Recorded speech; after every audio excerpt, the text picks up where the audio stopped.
बस्तर को लेके, बस्तर में छाया हुआ माओवाद को लेके हम बहुत सारी चर्चाएं करते हैं और लगातार उसकी सारी खबरें आप तक लाते हैं। और बहुत दिनों से गैप हो गया था, हम बातचीत नहीं कर पा रहे थे, लेकिन हम फिर से लौटे हैं आपको बहुत सारी बातें बताने के लिए। इस बीच नक्सलियों ने शहीदी सप्ताह मनाया है। उन्होंने ऐलान किया था कि 28 जुलाई से 3 अगस्त तक शहीदी सप्ताह मनाएंगे और शहीदी सप्ताह मनाने के बाद अब वहां से बहुत सारी तस्वीरें आई हैं, वीडियोज आए हैं, जिसमें साफ साफ दिख रहा है कि बहुत सारे माओवादी मिलकर अपने साथियों को याद कर रहे हैं और शहीदी सप्ताह मना रहे हैं। तो आज इस पे चर्चा करेंगे और चर्चा करने के लिए हमारे साथ बस्तर से संजय भैया जुड़ गए हैं। संजय भैया नमस्ते, बहुत दिन बाद स्वागत है आपका फिर से। नमस्कार सौरभ, और जनता से, दर्शकों से माफ़ी पहले मांग लेते हैं क्योंकि कुछ निजी कारण से इस वजह से जो है हम इस बीच इस चर्चा को जारी नहीं रख पाए। लेकिन हाँ, इस दौरान अगर नक्सल संगठन के बारे में बात की जाए या फिलहाल नक्सल मोर्चे की बात की जाए तो उसमें बहुत कुछ घटा है। बहुत सारी ऐसी बड़ी घटनाएं हुई जिस बारे में चर्चा करना चाहिए था। नक्सलियों का एक बुकलेट जारी हुआ था जिसमें नक्सलियों ने पूरा लेखा जोखा दिया था कि बीते दिनों उन्हें कितना नुकसान हुआ, फिलहाल नक्सल संगठन की स्थिति क्या है, वो कैसे इसे आगे बढ़ाएंगे। इसके अलावा हमने देखा कि कई बड़े नक्सल कैडर्स ने सरेंडर किया है तेलंगाना जाकर, कुछ ने बस्तर भी सरेंडर किया। तो ऐसे में बहुत सारे बड़े मुद्दे थे, लेकिन एक बहुत बड़ा मुद्दा था कि एक वीडियो आया, नक्सलियों के शहीदी सप्ताह का वीडियो। ऐसे मौके पर जब हम लगातार देख रहे हैं कि नक्सलियों के खिलाफ बड़े ऑपरेशन चल रहे हैं, ऐसे में नक्सली जंगलों के अंदर बैठकर ऐसा एक कार्यक्रम कर लेते हैं, तो ये वाकई चर्चा का विषय फिलहाल जो मीडिया संस्थान है या जो पत्रकार साथी हमारे हैं उनके बीच चर्चा का विषय ये बना हुआ है। सौरभ। बिल्कुल बिल्कुल संजय भैया, वीडियो आता है और आश्चर्यजनक वीडियो है, क्योंकि लगातार माओवादियों को बैकफुट में ढकेला जा रहा है, उनके ऊपर लगातार ऑपरेशन चलाए जा रहे हैं। और इस बीच जब ऐसा वीडियो आता है कि सैकड़ों की संख्या में मिलकर सभी लोग अपने साथियों को याद कर रहे हैं और बहुत बड़े स्तर पर आयोजन कर रहे हैं, तो इस पे चर्चा करना बिल्कुल लाजमी है। लेकिन सबसे पहली बात यह है कि आप हमारे दर्शकों को ये बता दीजिए कि शहीदी सप्ताह है क्या और ये माओवादी शहीदी सप्ताह क्यों मनाते हैं। यहां से हम शुरू करते हैं। देखिए, 1972 का वक्त था, 28 जुलाई तारीख थी। जो नक्सलवाद आज हम जो देखते हैं, जो नक्सलवाड़ी से शुरू हुआ, जिसके चलते इसका नाम नक्सलवाद पड़ा, इसके जो फाउंडर मेंबर थे चारू मजुमदार, उनकी पुलिस कस्टडी में मौत हो गई थी। और उसी के बाद से उनकी याद में, चारू मजुमदार की याद में, और इसके बाद जो इस पूरे आंदोलन में, नक्सली से आंदोलन कहते हैं, इसमें जितने भी लोग मारे गए उनका नाम नक्सली इसमें जोड़ते गए। तो अगर ऐसा माना जाए तो 28 जुलाई 1972 को चारू मजुमदार की मौत हुई, और यही वजह है कि उसके बाद से हर साल नक्सली उनकी मौत को और बाकी अपने साथियों की मौत को याद करने के लिए शहीदी सप्ताह मनाते हैं। 28 जुलाई से 3 अगस्त तक का ये वक्त होता है, लगभग एक सप्ताह का समय है, इसलिए इसे शहीदी सप्ताह कहा जाता है। इस बार का शहीदी सप्ताह इसलिए महत्वपूर्ण था क्योंकि जितना नुकसान नक्सलियों को बीते 18 से 19 महीनों में हुआ है उतना कभी नहीं हुआ। और हमने तो ये भी देखा कि 21 मई, अगर मैं तारीख सही याद कर पा रहा हूँ, 21 मई को अबूझमाड़ की गुंडे कोट में तो बसौ राजू भी मारा गया, जो नक्सलियों का महासचिव था। तो ऐसा पहली बार था कि नक्सलियों की सीपीआई माओवादी पार्टी जो है उसका कोई महासचिव जो है वो पुलिस इनकाउंटर में मारा गया है। तो यही वजह है कि उसकी याद में भी नक्सलियों ने शहीदी सप्ताह का आयोजन किया था। संजय भैया, शहीदी सप्ताह का जब ऐलान हुआ था कि फिर से इस बार 28 जुलाई से 3 अगस्त तक शहीदी सप्ताह मनाया जाएगा, ऐसे कयास लगाए जा रहे थे कि नक्सली बहुत ज़्यादा बैकफुट में है, तो इस बार वैसी तस्वीरें नहीं आएंगी। लेकिन जब तस्वीरें आई तो तस्वीरें आश्चर्यजनक आई। खुल के उन्होंने अपने साथियों को याद किया। चेतना नाट्य मंडली का उसमें बहुत ज़्यादा जो सीन है, विजुअल है, वो दिख रहा है कि नाच गाने के माध्यम से सांस्कृतिक तौर तरीके से वो लोग अपने साथियों को याद कर रहे हैं और अपने लोगों के लिए जागरूकता फैला रहे हैं। लेकिन ऐसी तस्वीर की उम्मीद नहीं थी, इतने बड़े स्तर पर ये लोग कैसे मना पाए शहीदी। बिल्कुल, लगातार जो हम देख रहे थे कि नक्सलियों के खिलाफ बड़े ऑपरेशन चल रहे हैं, बारिश के वक्त भी, क्योंकि देखिए 28 जुलाई से 3 अगस्त का वक्त था, यानी कि बस्तर में बारिश हो रही थी। ऐसे में नदी नाले उफान पे आ जाते हैं। लेकिन जैसे कि अमित शाह जी ने कहा था, जैसा कि प्रदेश के सीएम और गृह मंत्री ने कहा था कि मानसून में भी नक्सलियों के खिलाफ ऑपरेशन जारी रहेंगे। तो ये ऑपरेशन जारी है, लगातार नक्सलियों के मजबूत गढ़ में जाकर फोर्स बड़े ऑपरेशन को अंजाम दे रही है। ऐसे में ये माना जा रहा था कि नक्सली इतने बड़े बृहद पैमाने पर शायद इस तरह के किसी आयोजन को का नहीं कर पाए, किसी तरह का आयोजन। लेकिन नक्सलियों ने दुस्साहस दिखाया, नक्सलियों ने एक बड़ा आयोजन किया। जो तस्वीरें सामने आई है, तस्वीरों का थोड़ा हमें जिक्र करना चाहिए। वो तस्वीरें आपको दूसरी विंडो में चलती नजर आएगी। हम उसे जो है सौरभ, हमें देखते हुए अपने फोन पे हम इस बारे में बात कर लेते हैं। देखिए इस वीडियो में क्या नजर आ रहा है।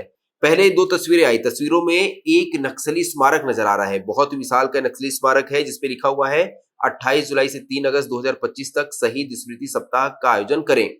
21 मई गुंडेकोट मुठभेड़ को कॉमरेड बसवराजू का जो उनकी मौत हुई थी, जो इनके सबसे बड़े नेता थे, महासचिव थे, BR दादा जिसे कहा जाता था, बसवराजू दादा कहा जाता था, उसकी मौत के लिए। इसके अलावा 20 जनवरी को गरियाबंद में जो चलपति की मौत हुई थी, जो इनका सेंट्रल कमेटी मेंबर था, जिसका इन्होंने जिक्र किया है कुल्हाड़ घाट इलाका में।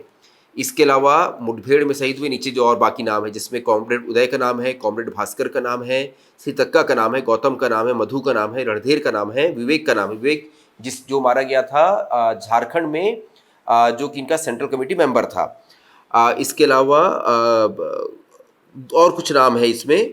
तो ये और इसके नीचे और बहुत बड़े ऐसे नाम है, क्योंकि देखिए लगभग 400 से नक्सली जो है वो बीते 18 महीनों में इनकाउंटर में मारे गए हैं। ऐसे में नक्सलियों के पास अपने साथियों को याद करने के लिए एक बहुत लंबी फहरिस्त है। इतना नुकसान नक्सलियों को कभी नहीं हुआ, और बस इन्हीं की याद में नक्सलियों ने इस आयोजन को यहाँ पे इस तरह का शहीद सप्ताह का आयोजन किया था। लेकिन अब जब हम आगे की तस्वीरों में जाते हैं, जब हम देखते हैं कि किस तरह का आयोजन हुआ, जिसमें हम देख रहे हैं कि बहुत बड़ी संख्या में नक्सली जो है उन्होंने ग्रामीणों को इकट्ठा किया है, क्योंकि इस तरह के शहीदी सप्ताह या जो भी इनके आयोजन होते हैं उसका मुख्य उद्देश्य होता है कि ग्रामीणों के तक अपनी बात पहुंचाना। ऐसे हम देख पा रहे हैं कि बड़ी संख्या में ग्रामीण बैठे हुए हैं। एक बहुत ही खुला इलाका है, तेज धूप है। ये बात बहुत महत्वपूर्ण है कि तेज धूप है, इसमें यह नजर आ रहा है कि उस वक्त बारिश नहीं हो रही है। हमें, अगर हम बीते दिनों की बात करें, अगर आप फोरकास्ट देखें वेदर का, तो आप देखेंगे कि नक्सली नहीं, मौसम के हिसाब से लगभग 28-29 जुलाई से लेकर 1 अगस्त के बीच जो है बारिश बस्तर में नहीं हुई थी, इस तरह की धूप निकली हुई थी। तो ऐसा माना जा रहा है कि इसी बीच का ये जो आयोजन था और उसी दौरान इस वीडियो को भी शूट किया गया है।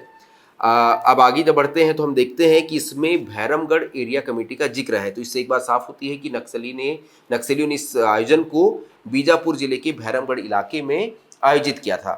जब हमने पुलिस संजय भैया, मैं यही चीज़ आपसे एक बार पूछना चाह रहा था कि जब जवान लगातार माड़ जैसे क्षेत्र में पहुंच गए हैं, बहुत अंदर अंदर पहुंच गए हैं, हमने पिछले वीडियो में जिक्र भी किया था कि अबूझ माड़ का भी अब ऐसा कोई क्षेत्र नहीं है जो अबूझ रह गया हो। तो ऐसे में ऐसा कौन सा क्षेत्र है जहां पर नक्सली इतने आराम से एक हफ्ते का पूरा भव्य अपना कार्यक्रम कर लेते हैं, इतने बड़े पैमाने पर स्मारक बनाते हैं? और एक चीज़ वीडियो में और दिख रहा है कि वो लाउड स्पीकर लगाए हुए हैं, यानी कि लाउड स्पीकर में वो अपने गीत गा रहे हैं, और लाउड स्पीकर से आवाज़ भी जाती होगी, क्योंकि जंगल शांत होता है तो किलोमीटर के रेंज में अगर आवाज़ जाती होगी तो उनको इस बात का डर भी नहीं है कि जवान सुन लेंगे या कोई ऑपरेशन चल रहा होगा। तो ये कैसे संभव है, कैसे हुआ ये? देखिए, जो आपने बात कही कि वाकई जब लगातार बड़े ऑपरेशन चल रहे हैं, ऐसे में नक्सली अगर इस तरह के आयोजन करते हैं, तो ये बात तो तय है कि नक्सली सीधे सीधे पुलिस को चुनौती देते हैं।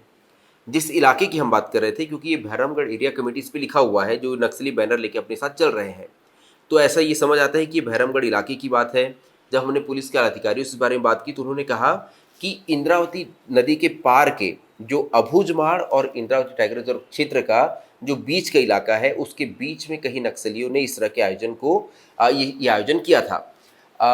अब जो आपने कहा कि जब फोर्स लगातार मूवमेंट कर रही है तो नक्सलियों ने कैसे इस आयोजन को यहाँ कैसे अंजाम दिया। लगातार अभी भी ऐसे कई इलाके हैं बस्तर में, क्योंकि बहुत बड़ा भूभाग है, खासतौर पे ये इलाका जिसे हम अबूझमाड़ और इंद्रावती टाइगर रिजर्व क्षेत्र के हिस्से में देखते हैं, एक बहुत बड़ा भूभाग है। इसमें अब तक कई ऐसी जगह हैं जहां फोर्स का एक्सेस नहीं हो पाया है, और नक्सली जब इस तरह के आयोजन करते हैं तो बहुत दूरी तक ये अपने संतरी बैठाते हैं। ऐसे में वो संतरी लगातार इस बात पर नज़र रखते हैं कि कहीं फोर्स की कोई मूवमेंट तो नहीं है। अगर फोर्स की मूवमेंट होती है तो नक्सली अपने संदेश वाहक के जरिए बहुत तेज़ी से इस खबर को उन साथियों तक पहुंचाते हैं जो इस तरह का आयोजन करते हैं। ऐसे में उनके पास भागने का पर्याप्त समय होता है। तो यही वजह है कि नक्सलियों ने इस तरह का आयोजन कर लिया। ये आयोजन जो है लगभग 1 दिन का माना जा रहा है। एक दिन भी लगभग ये 4 से 5 घंटे का आयोजन था। ऐसा नहीं कि इन्होंने सप्ताह भर इस आयोजन को पूरा चलाया हो। एक दिन इन्होंने ग्रामीणों को इकट्ठा किया, आयोजन किया, उसकी रिकॉर्डिंग की लगातार। लेकिन क्योंकि फोर्स के द्वारा यूएवी और ड्रोन के जरिए नज़र रखा जाता है, ऐसे में इतने खुले भूभाग में इस तरह का आयोजन करने से एक बात तो तय है कि ये वाकई फोर्स के यूएवी की नज़र में आया हो। लेकिन फोर्स ने इसके खिलाफ फोर्स क्या कार्रवाई करने वाली है, क्योंकि इस इलाके में ऑपरेशन लगातार जारी है। हम देख भी रहे हैं कि लगातार खबरें आ रही है कि इस इलाके में फोर्स के ऑपरेशन चल रहे हैं। हाँ, तो हो सकता है कि फोर्स इनकी तलाश में हो। लेकिन इस वीडियो में एक बहुत खास बात है सौरभ, जो मैं देख रहा था। अगर आप कभी गूगल करेंगे, आप पुराने वीडियोस आपने हमारे देखे होंगे, तो आपने देखा होगा कि नक्सली अक्सर शहीदी सप्ताह की इस तरह के आयोजन करते हैं। इससे पहले कई आयोजन में तो हम भी शामिल हुए हैं। वो बाकायदा पत्रकारों को इन्वाइट करते थे, तो हम उन कार्यक्रमों में शामिल हुए। हम उसमें देखते थे एक बार कि बहुत बड़ी संख्या में हथियारबंद नक्सलियों की कतार होती थी। ये जब ग्रामीण यहाँ आते थे तो नक्सली लगभग 500,000 की संख्या में हथियारबंद नक्सली होते थे। इनके पास ऑटोमेटिक राइफल्स होती थी, AK-47, इंसास, LMG ऐसी राइफल होती थी। लेकिन इस बार ये नक्सली जो इस पूरे आयोजन में आप देखेंगे कि एक भी हथियार आपको नजर नहीं आएगा। मैं देख रहा था कि 8-10 वीडियो आए थे, मैंने जितनी वीडियो को देखा उसमें मुझे कोई भी ऐसा बड़ा हथियारबंद नक्सली नजर नहीं आया। इसमें सिर्फ और सिर्फ आपको चेतना नाट्य मंडली के लोग ही नजर आएंगे, जो कि नक्सलियों का सांस्कृतिक विंग है, जिसके द्वारा नक्सली नाच गाकर अपना संदेश जनता तक पहुंचाते हैं। ऐसे में एक बात तो साफ है कि नक्सलियों ने अपनी रणनीति में बहुत बड़ा बदलाव किया है। नक्सलियों का हथियारबंद कैडर यहाँ मौजूद नहीं था। हालांकि सीएनएम भी नक्सलियों का जो है वो प्रतिबंधित संगठन है। ऐसे में अगर फोर्स यहाँ पहुंचती तो फोर्स उन्हें भी गिरफ्तार करती। लेकिन हाँ, क्योंकि हथियारबंद नहीं थे, ऐसे में अगर फोर्स यहाँ पहुंचती तो इनके बीच इनकाउंटर की संभावना बहुत कम रहती। तो हो सकता है नक्सलियों की ये भी रणनीति रही हो। लेकिन मैं फिर भी कहूंगा कि नक्सलियों ने अगर इस तरह का आयोजन किया है तो ये नक्सलियों का दुस्साहस है। नक्सली ये नहीं चाहते कि उनकी सीएनएम के लोगों पर भी कोई आँच आए, क्योंकि ये इनका बहुत मजबूत विंग होता है। और हमने कई बार देखा है, कई बार हम सीएनएम के बारे में भी कभी अलग से सौरभ कोई वीडियो करेंगे, उसमें हमने देखा है कई ऐसे नक्सली थे जिन्होंने समर्पण जब किया। उन्होंने बताया कि वो सिर्फ इस बात से नक्सल संगठन से जुड़ गए थे क्योंकि उनकी गांव में सीएनएम, जिसे चेतना नाट्य मंडली कहते हैं, उसकी टीम आई थी। वो अपने जो नाच गाने का उनका जो तरीका होता है उसके माध्यम से अपनी बात रख रहे थे। उससे उतने प्रभावित हुए कि उन्होंने नक्सल संगठन ज्वाइन कर लिया। अगर आप कभी इनके इस तरह के नाच गाना इनका आप सुनेंगे, इनकी आप बोली सुनेंगे, इनकी आप बातें सुनेंगे, तो वाकई ये प्रभावशील होते हैं। इसमें वो इतने बारीक मुद्दों को, इतने छोटे मुद्दों को उठाते हैं कि आप उन्हें सुन के लगेगा आपको कि हाँ यार, ये बात तो सही कह रहे हैं। तो ये नक्सलियों की प्रोपेगेंडा का बहुत बड़ा हिस्सा है। मैं इस बात से बिल्कुल रिलेट कर पा रहा हूं, क्योंकि मैं एक पूर्व आत्मसमर्पित नक्सली का जब इंटरव्यू किया था बदरन्ना का, तो उन्होंने मुझे एक गीत सुनाया था, ये गांव हमारी ये गली हमारा। और वो गीत मैं आपको यकीन मानिए कि वो गीत मैं 2-3 दिन तक गुनगुना रहा था। तो मैं समझ सकता हूं कि ये कितना प्रभावशाली होता होगा कि लोग इससे कनेक्ट हो जाते होंगे। आप बिल्कुल सही बोल रहे हैं इस बारे में। लेकिन संजय भैया, एक चीज़ और है कि आप बता रहे थे कि सीएनएम के जो सदस्य थे वहाँ पे, इसका मतलब क्या ये है कि जो बड़े काडर के नक्सली रहे होंगे वो उस शहीदी सप्ताह में शामिल नहीं हुए हैं, ऐसा मैं मान लूँ क्या? बिल्कुल। दोनों बात, पहले मैं जो आपने बद्रन्ना जी की बात कही, क्योंकि बद्रन्ना मेरे पड़ोसी हैं और बहुत हम पुराने, लगभग उन्होंने 20 साल पहले सरेंडर किया था, तब से हम उन्हें जानते हैं। तो उनका एक गाना है, मेरे फेसबुक पे वो डला होगा। वो रायपुर आए थे, मैं उन्हें दिल्ली भेज रहा था चैनल के इंटरव्यू के लिए, तो उन्होंने एक गाना सुनाया था, वो टूटी फूटी साइकिल पे मजदूर मेरे भाई। तो वो गाना का मतलब ये है कि एक मजदूर जो है टूटी फूटी साइकिल पे आता है, दिन भर खटता है, उसके बाद उसके हाथ में क्या आता है? उसके हाथ में इतना पैसा भी नहीं आता कि अपना वो घर चला पाए, अपने दो वक्त की रोटी खा पाए। लेकिन वो जिसके लिए मजदूरी करता है वो बड़ी कारों में घूमता है। तो ये इस तरह के भाव जो होते हैं ना, ये नक्सली अपने इस सीएनएम के नाच गाने के माध्यम से पैदा कर लेते हैं। दूसरी बात जो आपने कही कि क्या यहाँ बड़े नक्सली कैडर नहीं थे, तो देखिए वाकई नक्सली जो बड़े कैडर्स हैं वो इस तरह का रिस्क लेने की कोशिश नहीं करेंगे जब वो ये देख रहे हैं कि लगातार फोर्स जो है उन्हें घेर रही है, उनके सबसे मजबूत इलाके में जाकर उनका इनकाउंटर कर रही है, जब उनका सबसे बड़ा नेता बसव राजू भी सुरक्षित नहीं है। ऐसे में अब एक बात तो साफ है कि कोई भी नक्सली बस्तर के किसी भी हिस्से में सुरक्षित नहीं है। अगर फोर्स को उसकी लोकेशन मिलती है तो फोर्स की जो नई रणनीति है, जिसे हम कॉर्डन सर्च और किल कहते हैं, जिसमें फोर्स एक बड़े हिस्से को घेरती है, धीरे धीरे इलाके का सर्च करते हुए आगे बढ़ती है और जब नक्सली नजर आते हैं तो उनके साथ इनकाउंटर करती है। तो ये नक्सली फोर्स की रणनीति इतनी कारगर है कि नक्सली जानते हैं कि अगर उनकी एरिया या उनका जो लोकेशन है अगर वो आउट हो जाता है तो उसके 50 किलोमीटर के एरिया में फोर्स कभी भी उन्हें घेर सकती है, उन्हें घेर कर ढेर कर सकती है। यही वजह है कि इस पूरे आयोजन के दौरान मुझे नहीं लगता कि कोई बहुत बड़ा नक्सली जो है वो उसमें शामिल हुआ होगा। मेरी वहां के कुछ जानकार लोगों से बात हुई, कुछ ऐसे लोग जो उस घटना को, इस पूरे आयोजन को जिन्होंने करीब से देखा, वो बता रहे थे कि एक मार डिवीजन का और एक जो है महाराष्ट्र डिविजनल कमेटी का एक कोई मेंबर है, डिविजनल कमेटी मेंबर, उसने इस पूरे आयोजन के दौरान इसे लीड किया, जिसकी आवाज हम शायद लाउड स्पीकर में सुन भी पा रहे हैं। हालांकि उसकी पहचान भी बहुत अच्छी तरीके से नहीं हो पाई है। तो ये जो आयोजन है, ये आप अपने बिल्कुल ठीक कहा कि इसमें कोई बड़े नेता नहीं थे। नक्सलियों ने सिर्फ और सिर्फ ये दिखाने के लिए कि हम अभी भी बस्तर के जंगलों में इस तरह के आयोजन कर सकते हैं, और ये दिखाने के लिए कि अभी भी जनता का सहयोग जो है वो इनके साथ है। क्योंकि देखिए, इसमें एक वीडियो है रैली का।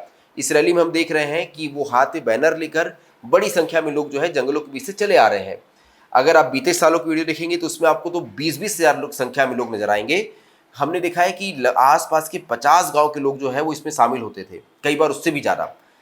इस बार तो वैसा कोई आयोजन नहीं था, उसका मुझे लगता है कि 5% भी आयोजन नहीं था।